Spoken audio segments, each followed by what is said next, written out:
Indiana's Great Southwest is known for making and growing things. A new company right here is combining the two to eliminate food deserts across the world. Scott Massey, co-founder of Heloponics, is right here to tell us more.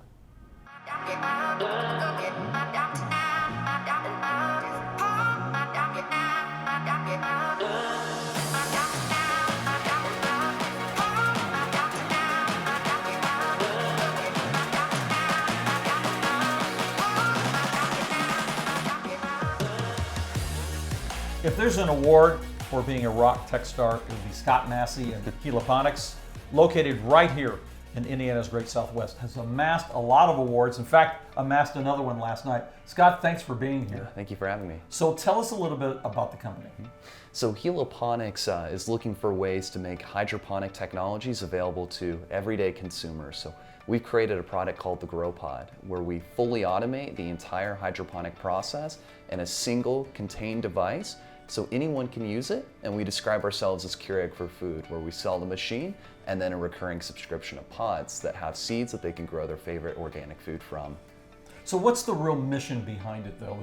Is it because there have been food deserts, not just across the country, but here in Southwest Indiana? All of the above. You know, there's some kind of scary statistics out there coming from the United Nations. We're going to be at 9.8 billion people by the year 2050. That's important because we need to increase food production by 70% in just 30 years. Well, we're already dedicating 80% of all of our freshwater consumption in the US towards agriculture. We're not making any more water and we're not making any more land. So we need to look for innovating and disruptive ways like this to make food production more decentralized so we can be more resilient to environmental factors like droughts and wildfires that are really plaguing a lot of our biggest food production areas in California especially.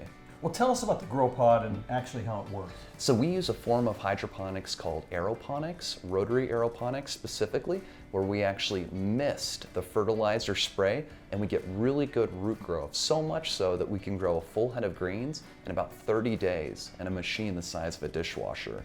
And this machine can also hold 60 of these plants at once, so our users are usually harvesting on a daily basis out of this device.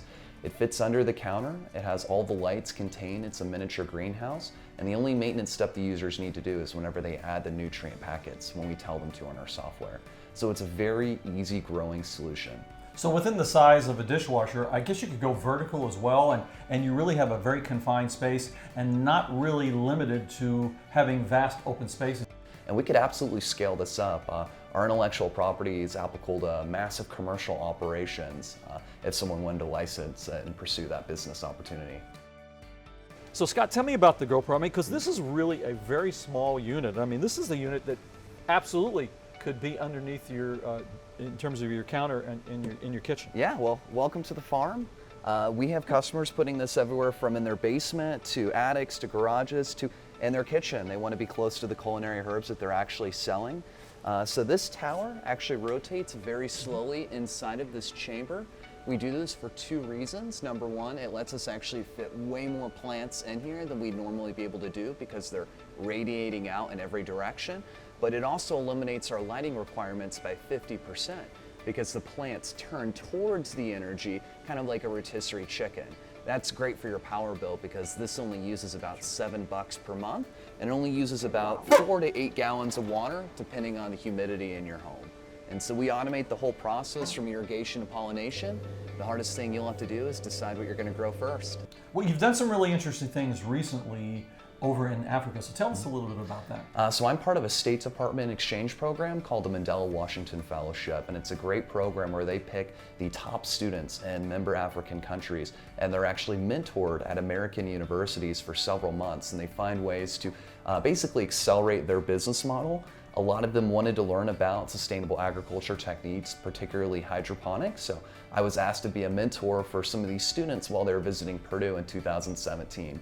At the completion of this process, I was now deemed an American Professional Mentor in the State Department program, and I'm now eligible for travel grants to work in any member African country as long as I can find a fellow there who wants to work on a joint project. So what we do is we actually give entrepreneurship skills workshops, hydroponic technology workshops, and we even do a physical build where we build a low-cost version to be used on the African continent. So why start this kind of business right here in Southwest Indiana? To be honest with you, when I graduated, I had kind of a sense of urgency that if we were going to be a successful company, we'd have to leave Evansville, and I looked for every reason why we shouldn't be here. And I really came down to four things. It was manufacturing for the actual product, investors to get the funding we needed to take the company off, employees, and sales. But I found out that the more I looked outside of Indiana, these resources were actually in a higher concentration here than a lot of other major cities.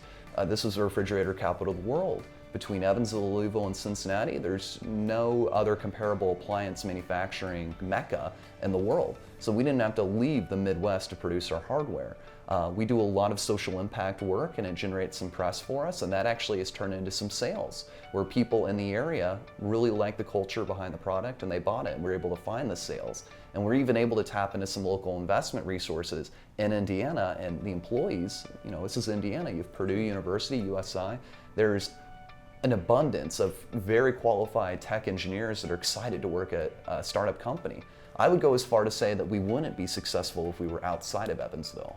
So what's startup here in Southwest Indiana? How's the experience been? I know you've worked with Elevate Ventures. How has that experience been for you working with Elevate? It's been smooth. It's been a very smooth process. We were really fortunate to first receive the Black Award as students at Purdue, and then about a year out of graduation, we'd met some more milestones. We brought our MVP to the market, and we had won the Gold Award, all of which the terms were very fair, and I would say the capital was just a small value added. It's the insights that they bring.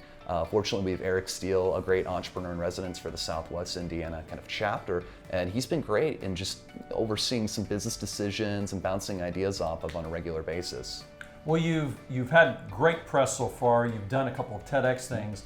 What's next for your company?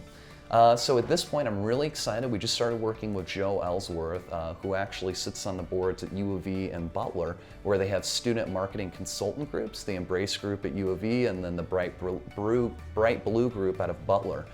Each group's about roughly 5 or 10 students. By hiring Joe, we actually have both of these groups now working for us on our marketing collateral. So we just recently acquired this stellar team of about 15, 20 students working on this content. You're going to see a huge amount of collateral come out, and we'll be launching our full production model Q4 of this year. So we're in growth mode, sales. And all Gen Zers and millennials who helped build this company, hopefully here in Southwest Indiana. Absolutely. I want to thank you, Scott, for being a part of Indiana's Great Southwest.